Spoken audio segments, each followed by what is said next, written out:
Good afternoon, everyone, and welcome to a second episode of season 2 in our Curating Culture seminar series.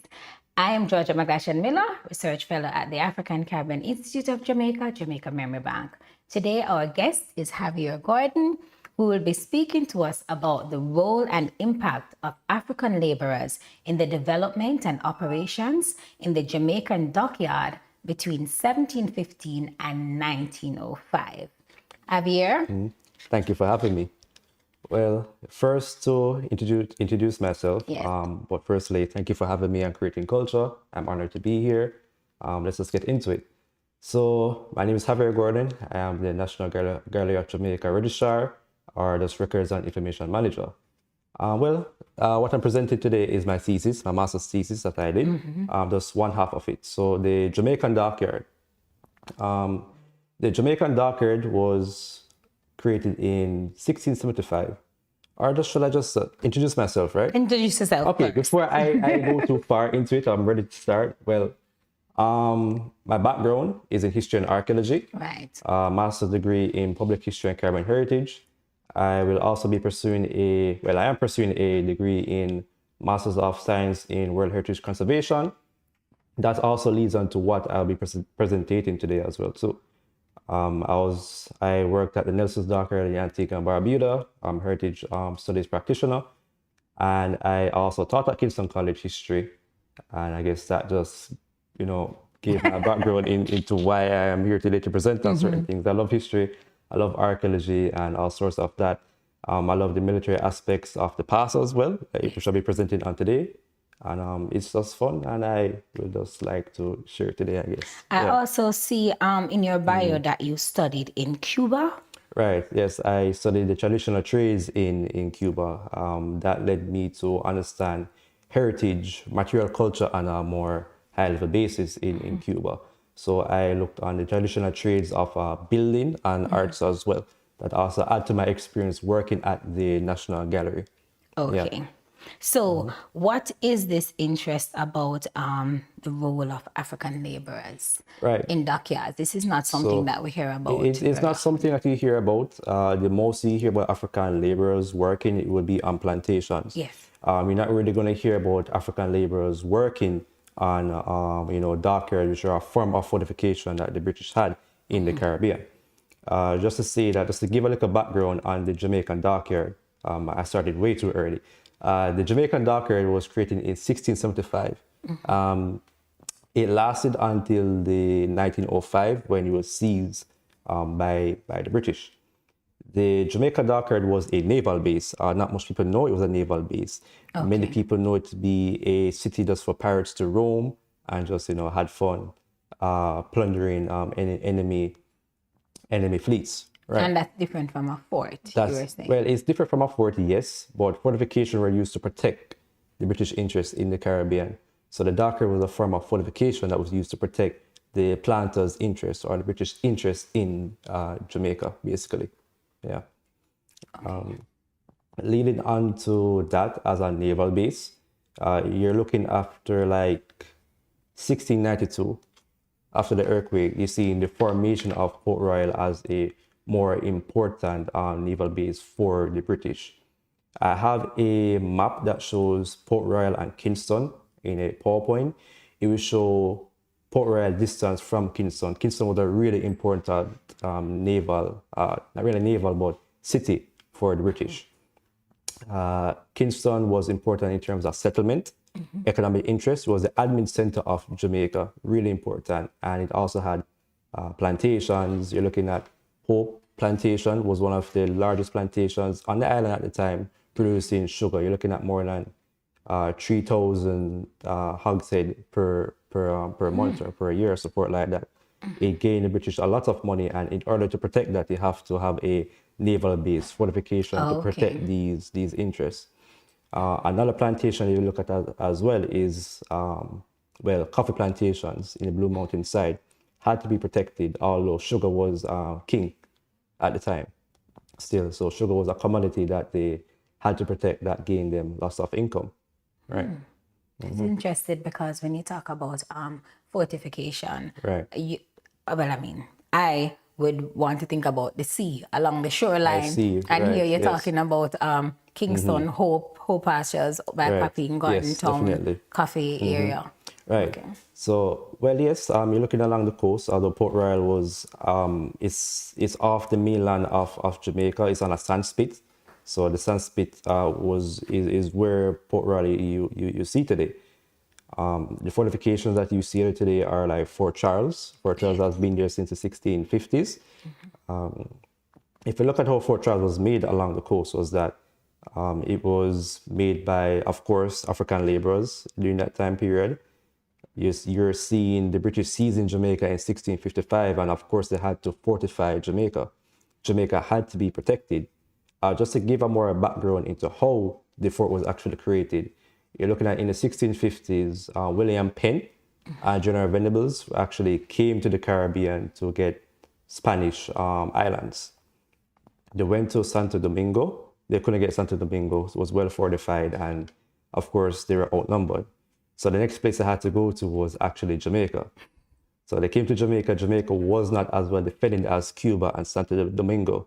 So they actually invaded Jamaica, and they took control of the island in the 1650s. And then you're seeing what I mentioned before. You're seeing the development of Fort Cromwell at the time. Cromwell was the Lord Protector of England at the time. Later on, that was changed to Fort Charles, who actually came. His son actually came back in, and he what should I say? He took over from Cromwell, killed him, so forth like that. Right. Well, Cromwell did kill King Charles I. He cut off his head, so that he was not doing a good job managing the domains of the British Empire. So of course Cromwell cut off his head. We were seeing a lot of that in Europe at the time as well, in the Enlightenment. So, right. And then we hear a lot about that in the history of Port Royal. Definitely. Right. Port Royal has a really long history. Taínos coming up to like modern day as well. So you see Port Royal right now turning into, well, it's on a tentative list to become a World Heritage Site. Hopefully that will be done. Right. So I talked a bit about the fortifications. Fort Charles, you had Fort Walker, Fort Rupert, but when the earthquake came, those actually went under the sea. I will talk more about that leading into the presentation, because today we're here to talk about the African laborers. Right. That is almost invisible. Definitely. Just to say it as well, not much, I don't want to say Jamaicans, but not much people know about Port Royal history. They know about it being, pirates and so forth like that. And the earthquake. I'm reinstating this point. Usual They know about the narrative. earthquake and all those things, but they don't know how important this naval base was to protect Jamaica for the British. It was really important.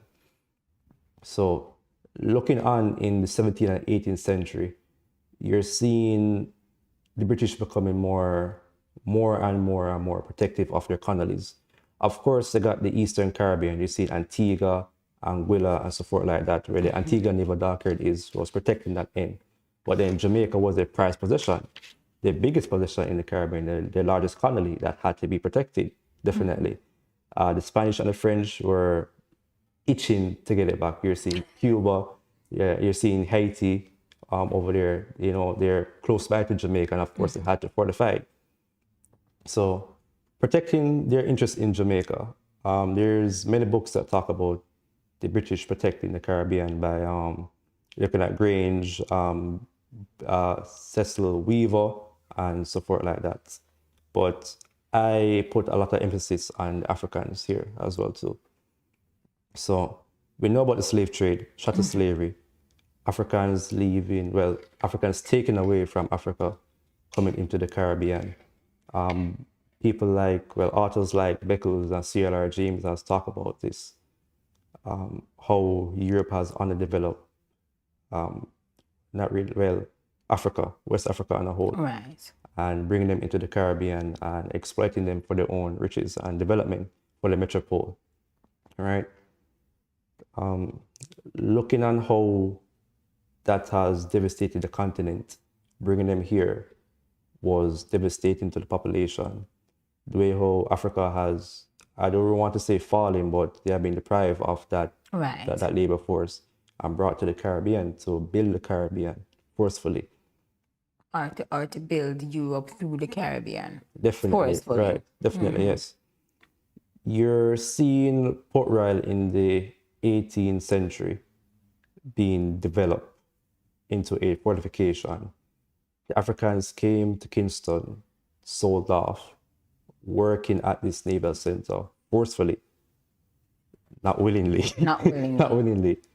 And they were exploited of their livelihood, definitely, if I should say. You're looking at harsh conditions. You're also looking at diseases as well that they had to endure.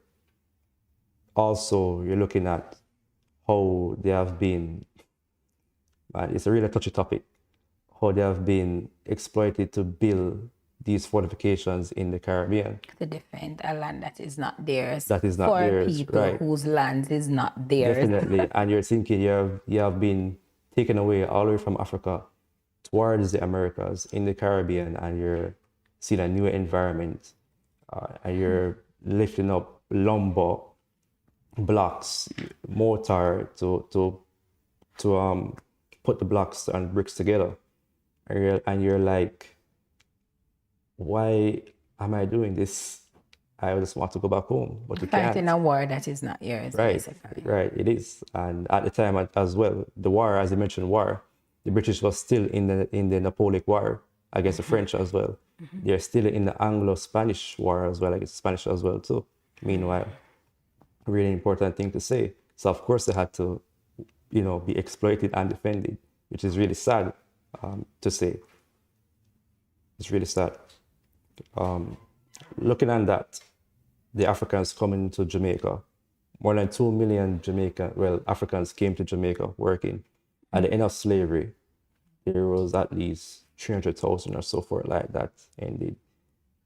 How could a figure move from 2 million Devastation. to 300,000 towards the end of slavery? That is really insane. Because they were basically on the forefront. They were on the forefront. Yeah, they're on the front line, Right. they're on the back line, they're on all the lines. Definitely.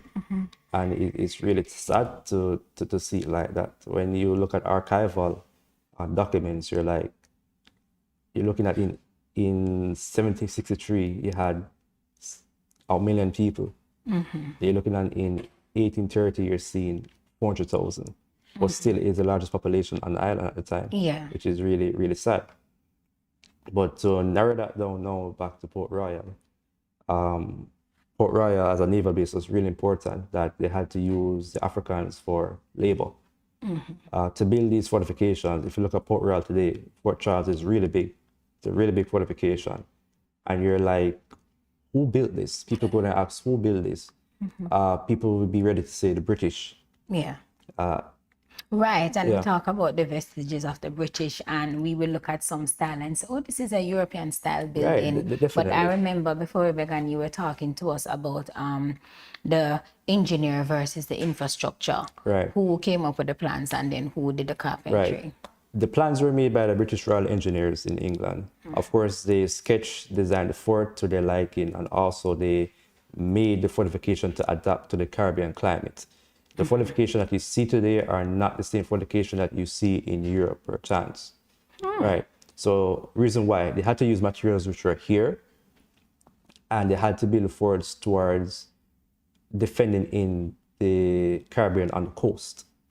Okay. So you're looking at, they had to make plans for coastal erosion, and also how the sea affected the fortification as well, limestone, right?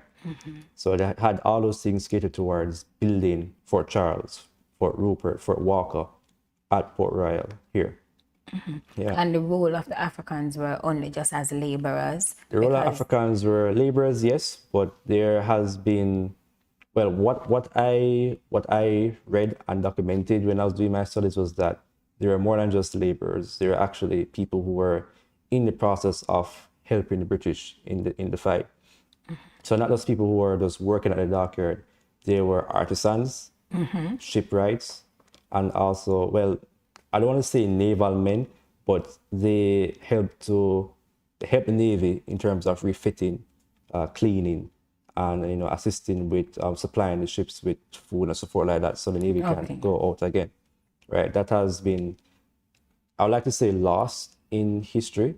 Well, not lost in history, but it wasn't documented in books going forward in some instances. Yeah, because I definitely never learned this at Right. all in schools, and I've taught in many schools. Right, yeah. But you're looking on Africans on the whole here. They were just not taken away from Africa to here as just you're somebody back in their homelands, Right, so they would have brought across their skills. Right. Yes, definitely to that practice or exploitation that they were in. Africans were skillful people. They know stonemasonry, they know woodwork, they know all those things, and of course they brought those practices here to build these fortifications in the Caribbean. And that would have no doubt contributed to the development of the dockyard. Definitely, and not just the dockyard. If you want to go outside, also to plantations as well too. Plantations and also other forts as well you see around Jamaica or the wider Caribbean. Right. The Africans working here were, for the time the dockyard has been open, the moral rate of Africans here has been really bad working at dockyard.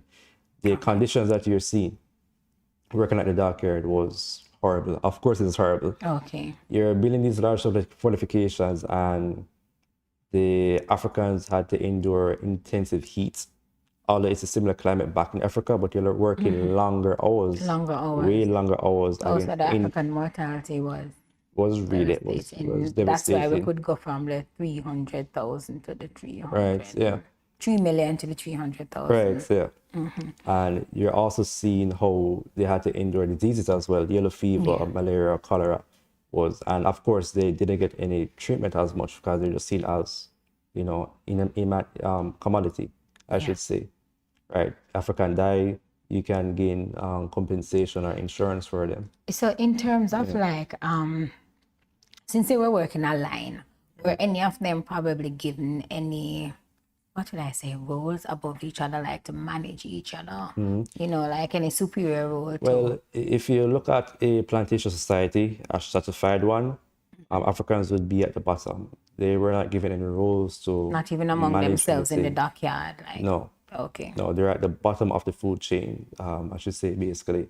They were not given any roles to manage anybody, just roles so that you have to carry the log or the lumber up to the ship at the port and refit it onto the ship. If you were to compare between the dockyard and the plantation, who endured, the worst? That's a good question. Endure the worst. Wow. If I was to say to endure the worst, it's really hard to compare because both sides actually had equal as worst treatment, to be honest. It's really hard to say who had the worst treatment, who was treated better. That's a really hard question to answer. I think both of them actually had really harsh experiences. It's really hard to tell the difference between them. Okay. Yeah. It's just that the dockyard is so new to me, and I'm sure it's new to many of the persons who are listening outside of the historians. Yeah. Because we don't think about Africans in terms of being skilled laborers many times, especially when they come across the Caribbean as the enslaved. And often we think that everything that we learned was, taught was by the British. We came here as empty-head enslaved people, and everything is just given to us, not realizing that these were people who were operating in Africa, being skilled, running their own lives, managing their own lives, and then being ripped away to come to this foreign place. So the whole idea of, African laborers in a dockyard, it's something fresh and something definitely. new. I understand that.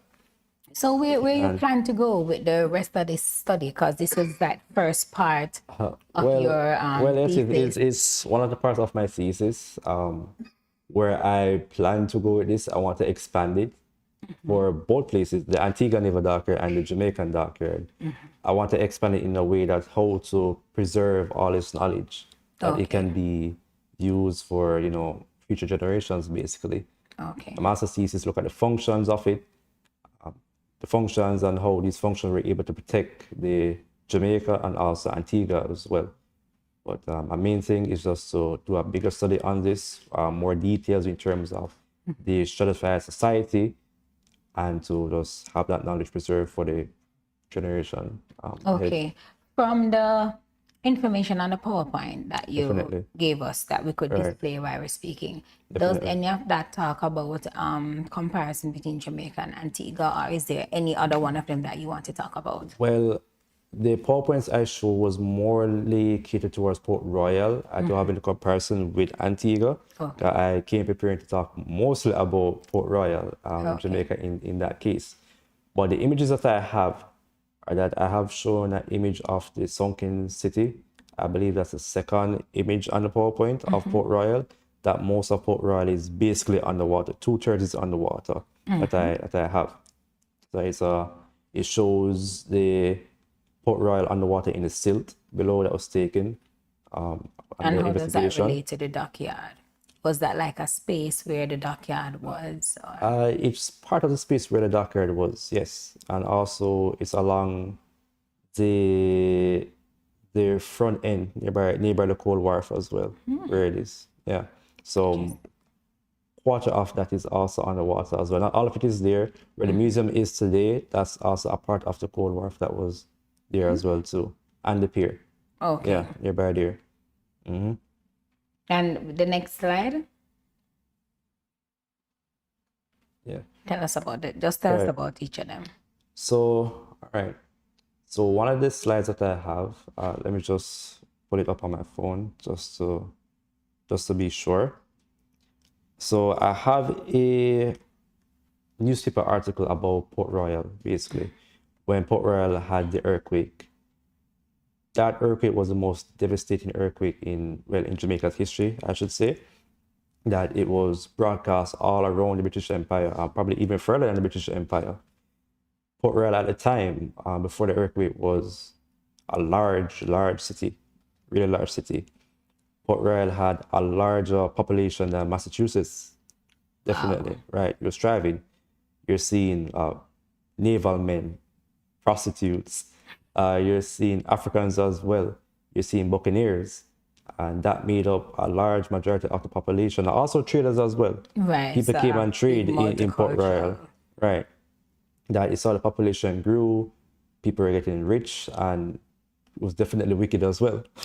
you understand that, Yeah, not a violence in this right? place. Right. And as in 1692, the earthquake happened, and all of that was just, destroyed. Right. So Port Royal, their history is really long. It's really long, but the earthquake really changed the direction in where they're going towards a naval base, definitely. Okay. Yeah. The next point that I have on the document was, I have a reconstruction painting of Port Royal. That painting was done by Peter Dunn. He did a reconstruction of how Port Royal would have looked Wow. before the earthquake.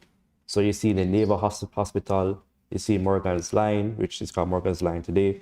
You're seeing the coal wharfs as well. You're seeing the refitting bays as well.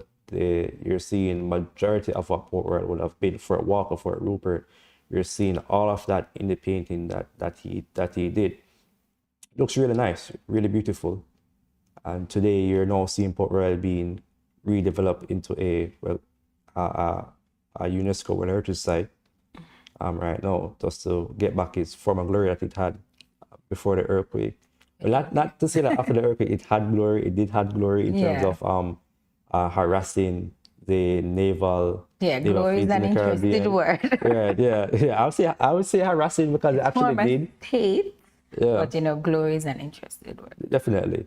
It's really interesting when you read these documents and how Henry Morgan went and bombed Portobello as well. So it's really interesting to read that he had his naval men at Port Royal sail down to Portobello and bombed it and gained Spanish treasures as well too. It's really interesting, and how Port Royal was able to defend, to assist in the capturing of Havana. There's a point in time when the British actually captured Havana for quite a few months as well. So you talk about them capturing Havana and going down to Portobello. Right. Were the dockyard workers any part of this. They weren't part of it. But they don't get mentioned. So it is Henry Morgan that get the praise, and the generals British that is conquering. The generals will get the praise. So you're looking at George Rodney, after Admiral Rodney will get the praise. Henry Morgan will get the praise. Though Admiral Vernon will get the praise as well. You're not hearing about the people who have assisted in that. Right. Or the people who are on the front line. Right. The people who majority of them died. Definitely. You're looking at the Africans who helped refit the ships, supply the ships. You're not hearing anything about that. You're just hearing that, like, Henry Morgan, he led the siege of Havana and, captured Havana for a few days. That caused the Spanish to, flee and so forth like that. You're not hearing about how the Africans had refitted the ships, supply the ships. They help to supply the ships with coal and so forth like that. That's leading on. You're not hearing anything about that, which is sad. The only way you see most of these documents is that if you read the naval records or the NDM records back in England at the British Library or archives, you see those information because they have to log those things, but you're not going to see that in any books or so forth like that. But I mean, any book would have missing information that author might miss. So you have to total erasure. Right. Of the history's identity. Definitely. Everything. And, as historians and archaeologists today in the Caribbean are still trying to decolonize what was written by those people. Decolonize our literature. Definitely. Right. It's still a process today. I'm happy to contribute to this as well too. And I just try my best to find the right information to publish. Definitely. Yeah. I mean, this would be something very interesting to get added to our social studies and our geography book, because all I remember about Port Royal is Henry Morgan, the wickedness, the reveling, cutting babies out of bellies. I remember that we were there. I understand. In the way that when the African was represented, it was always as a victim. Not saying that being dockyard laborers was any more prestigious place. Understand. Definitely. But that we helped to fight wars and win wars. Right. That probably wouldn't have been an English colony. True. But that we lost our lives in various ways. Definitely. Not just on a plantation. Definitely. And to go back to you saying history and social studies, I taught history and I had to explain to my students at Kingston College that the Africans were not those people. They were not. They were skilled people.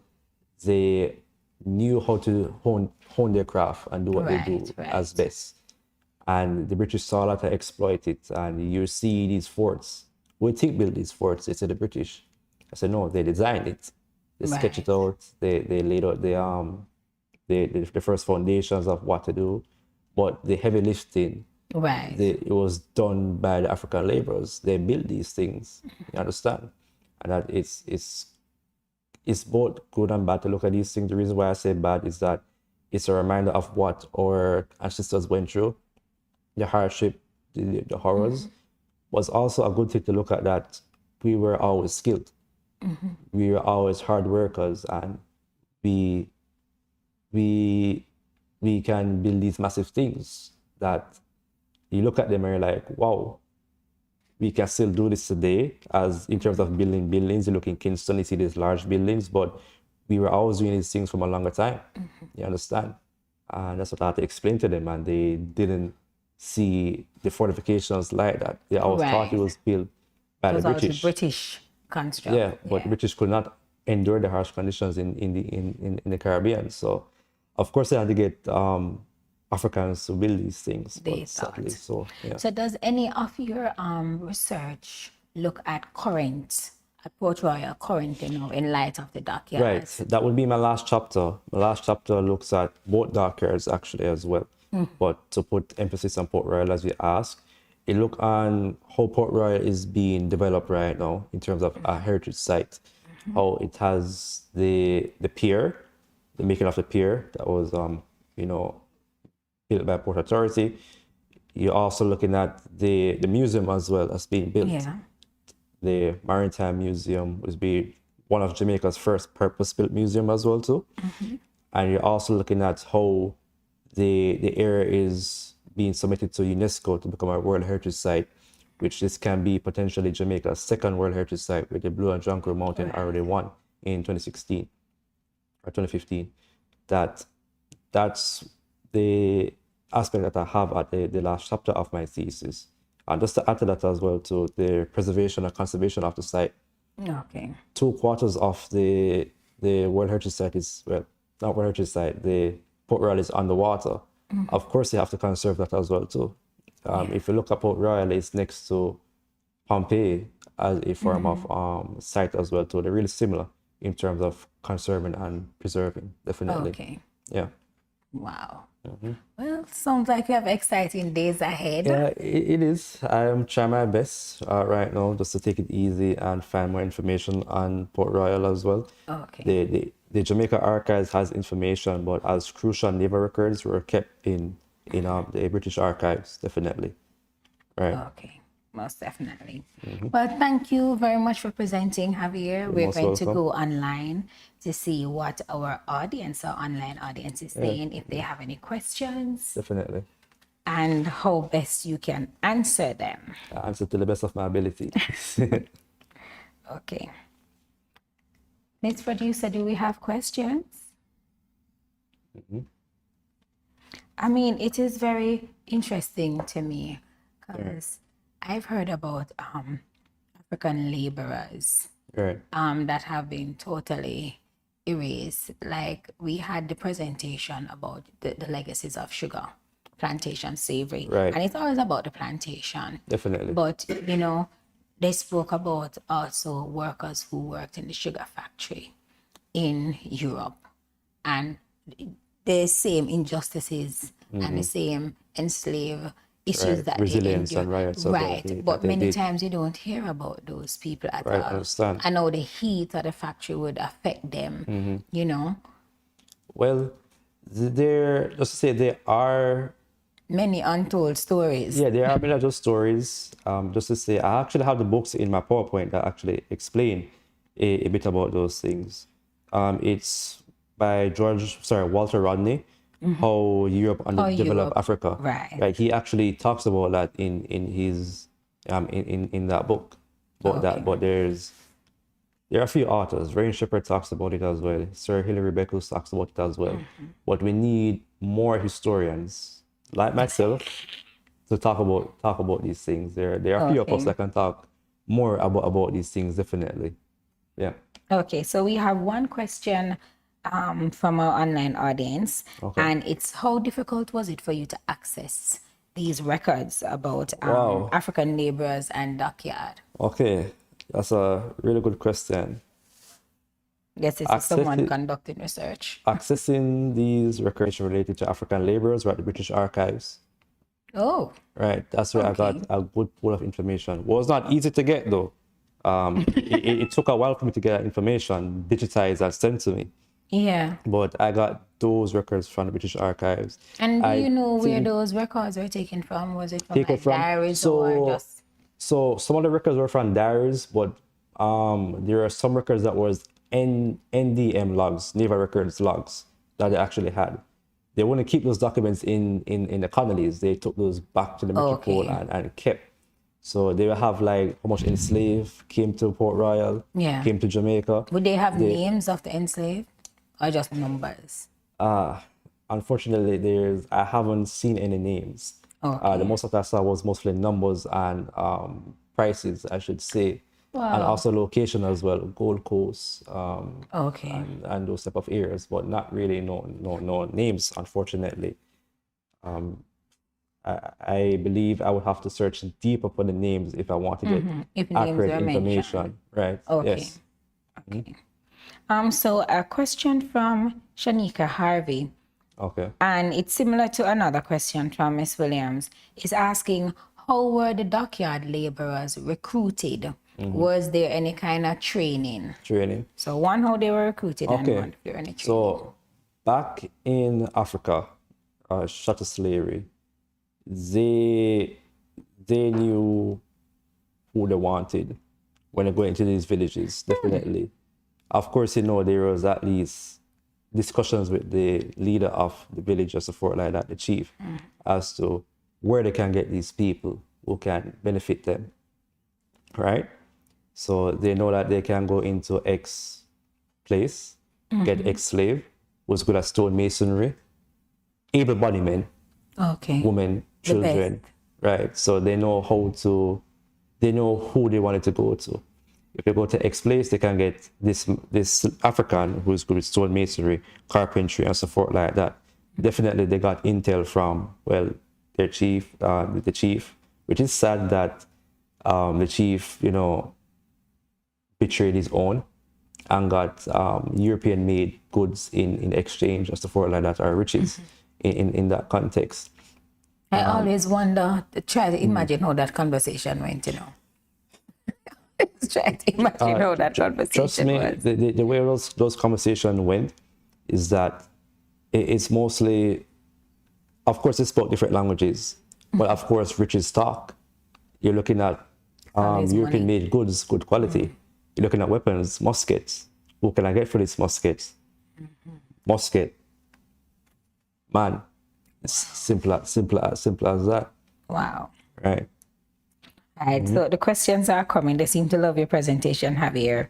So, like like most of the enslaved people, they were rebellions. In your research, did you encounter any rebellion from the dockyard laborers? There were, I found two. I'm not sure that there was way more than that, but I found two crucial ones. In the 1740s, the dockyard was actually at Port Antonio for a little while, but Port Antonio was really swampy and, swampy. Yellow fever was rampant there. And the administrative of the dockyard wanted to move it back to Port Royal. Moving back to Port Royal now in the 1740s. I believe at the time, Sir Charles Noels was the commodore of the dockyard as well, too. There was a riot of the Africans in the dockyard, of course. Moving from Port Antonio to Port Royal was hectic. And of course, they still had harsh conditions as well that, they didn't line up at all, obviously. And they were doing that along the coast? Along the coast as well, right. Okay. And at Port Royal, you're looking at in the city center at Port Royal, they were rioting that they don't want no part of this no more. They're tired of this. Of course, health conditions, their families dying and so forth like that. If I can remember correctly, at least, I believe 12 people died in that instant as well. It was not really as a big riot per se, but that was one instance I saw in the 1740. Leading on to, if I can remember, in the 1830s, which is shortly after emancipation, of course, there was also riots as well. That time you're seeing they're actually working for wages in that time period as well too. And of course, there was another riot in 1830. It's within the 1830s. I cannot recall right now, but there was another riot as well along the Cold Wharf, which saw an explosion as well too. Okay. Yeah. But not as effective as a Morant Bay Rebellion, right? Not as effective, but you have to remember that the Dockyards had the militia there as well too, were stationed there. Okay. So of course, not a big uprising could have happened there. Did anything mention them going to other islands like close by Hispaniola? So Haiti. There were instances where I saw this within the Jamaica and Antigua naval dockyard, was that the Jamaica dockyard was also used to support other islands as well too. There are instances where you're seeing men, also Africans as well, moving towards the Antigua naval dockyard station there for a while. But you have to remember that in the Antigua naval dockyard, that the rules there were much different, and the way how they were governed was much different as well too. The Antigua naval dockyard mostly got their slaves on a type of contract from Antiguan planters in a way. Okay. So it was the case in that, like, the assembly would ask the planters to send one able-bodied man. No, so they weren't full-time dockyard workers. No. And if they actually died, at the dockyard, they would be being reimbursed. Wow. Yeah. But there's instances where slaves in Jamaica actually went to other colonies as well too, in the Caribbean. Okay. Yeah. So I have a very ambitious question here to put you under some pressure, Javier, from Sonia Bailey. Do you intend to do a book to be used in schools? Oh, definitely. My PhD would be my book. definitely focusing on these two sites, the Antigua Naval Dockyard and the Jamaican Dockyard. I would definitely need to produce a book, of course. That's Yes. one of my longest I think ambitions so. in life as well. This topic That is sparse. if you when I was doing my studies looking at these dockyards, I mostly saw information from white men. You understand? If I can say that. It was And mostly, not even white Jamaicans. no. It's people from the United States, mostly from England as well too. Yeah. Definitely doing these studies. I saw theses as well, which are done by British people as well too.